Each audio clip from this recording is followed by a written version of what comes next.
विजय प्रिया ने यूएन में भारत के खिलाफ जमकर हमला बोला।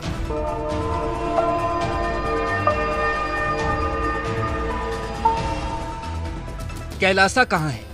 नित्यानंद कहां है? क्या उसका देश सच में है या काल्पनिक है? ऐसे कुछ सवाल हैं जो एक बार फिर जाग उठे हैं। कुछ दिन पहले नित्यानंद ने अपने देश के प्रतिनिधियों को यूएन भेजा था। उसी में से एक प्रतिनिधि थी विजय प्रिया। विजय प्रिया ने यूएन में भारत के खिलाफ जमकर हमला बोला और खुद को यूनाइटेड स्टेट्स ऑफ कैलासा का परमानेंट प्रतिनिधि बताया, जो सिर्फ जुबानी और मीडिया रिपोर्ट्स में ही मौजूद है। अब यहाँ पे सवाल यह है कि अगर कैलासा कोई देश नहीं है तो विजय प्रिया यूएन में उसकी प्रतिनिधि कैसे हैं? इन सभी बातों का आज हम पता लगाएंगे। उससे पहले ये जान लेते हैं कि विजय प्रिया है कौन। विजय प्रिया का पूरा नाम मां विजय प्रिया नित्यानंद है। सोशल मीडिया प्रोफाइल के मुताबिक विजय प्रिया ने साल 2014 में कनाडा के मैनिटोबा विश्वविद्यालय से माइक्रोबायोलॉजी सब्जेक्ट में ग्रेजुएशन किया था। वह अंग्रेजी, फ्रेंच, क्रियोल भाषाएं जानती हैं। कॉलेज में सर्वश्रेष्ठ प्रदर्शन के लिए सम्मानित किया जा चुका है उनको। 2013 और 2014 में उन्हें इंटरनेशनल ग्रेजुएशन स्टूडेंट स्कॉलरशिप भी मिली थी। अब जान लेते हैं कि क्या सच में वो यूएन में कैलासा की प्रतिनिधि हैं। दरअसल संयुक्त राष्ट्र की एक समिति है जिसे आर्थिक, सामाजिक और सांस्कृतिक अधिकारों की समिति यानी CESCR कहा जाता है। यह 18 स्वतंत्र विशेषज्ञों का निकाय है जो आर्थिक, सामाजिक और सांस्कृतिक अधिकारों को लेकर जो यूएन के इम्प्लीमेंटेशन की निगरानी करती है। इसकी बैठक साल में 2 बार होती है और यूएन के नियमों के अनुसार मानव अधिकार के मुद्दे को लेकर इस बैठक में कोई भी संस्था या फिर कोई भी व्यक्ति आकर अपनी बात रख सकता है।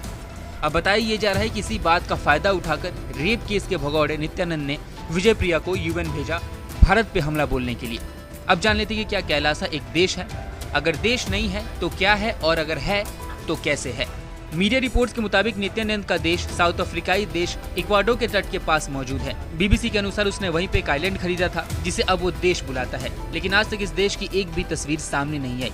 कैलासा की वेबसाइट के अनुसार इसकी नींव कनाडा और अमेरिका के हिंदू आदि शैव समुदाय ने रखी है। इसे सभी हिंदुओं, चाहे वो किसी भी जाति, श्रेणी, धर्म या जेंडर के हों, उनके लिए सुरक्षित स्थान बताया गया है। उसमें ये भी दावा किया गया है कि किसी भी धर्म के लोग, किसी भी जाति के लोग यहाँ पे शांतिपूर्व रहते हैं और अपनी आध्यात्मिक, कला और संस्कृति को निर्भय होकर प्रस्तुत और प्रदर्शित कर सकते हैं।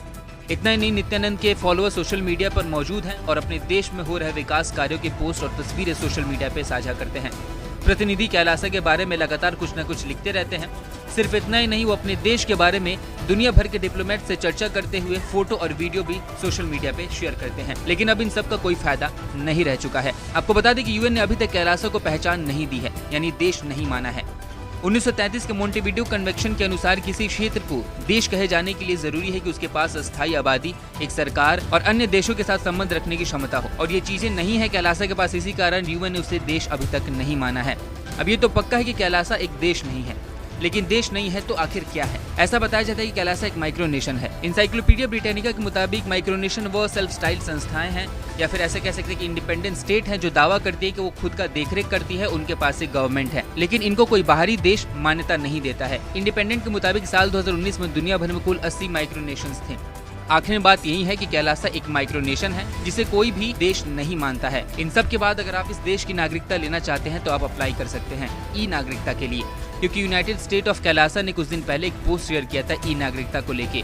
उसमें उसने बोला था कि हमारे देश में झंडा, संविधान, इकोनॉमिक सिस्टम, पासपोर्ट और राष्ट्रीय प्रतीक भी है।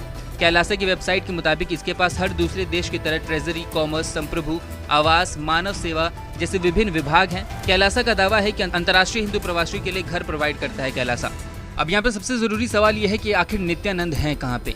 कुछ रिपोर्ट्स ये बताती हैं कि नित्यानंद कैलासा में ही है और वो अपने पास सभी आइलैंड्स को खरीदने में लगा हुआ है, लेकिन BBC का ये भी कहना है कि वो वहाँ पे मौजूद नहीं है, क्योंकि अफ्रीकाई देश इक्वाडोर जिसके पास कैलासा का आइलैंड मौजूद है, उनका कहना है कि वहाँ पे नित्यानंद नहीं रहता। वहीं अगर आप कैलासा के ट्विटर हैंडल और सोशल मीडिया पोस्ट को देखिएगा तो उस पर लोकेशन लॉस एंजलिस की भी डाली जाती है, लेकिन ये भी बताया जाता है कि उन लोकेशंस को डाइवर्ट भी किया जाता है और अलग अलग गलत लोकेशंस डाला जाता है ताकि एग्जैक्ट लोकेशन का पता ना लग सके। कुल मिला के देखें तो नित्यानंद के लोकेशन का भी जानकारी किसी को नहीं है, लेकिन बताया जाता है कि आने वाले वक्त में उसका पता लगा लिया जाएगा। आपको बता दें कि रेप और अपहरण का आरोपी नित्यानंद 2019 में भारत से फरार हो गया था और फिर 1 साल बाद सामने आया और उसने अपने देश के बारे में बताया। नित्यानंद ने बताया कि उसने अपना देश बना लिया है जिसका नाम यूनाइटेड स्टेट ऑफ कैलासा है।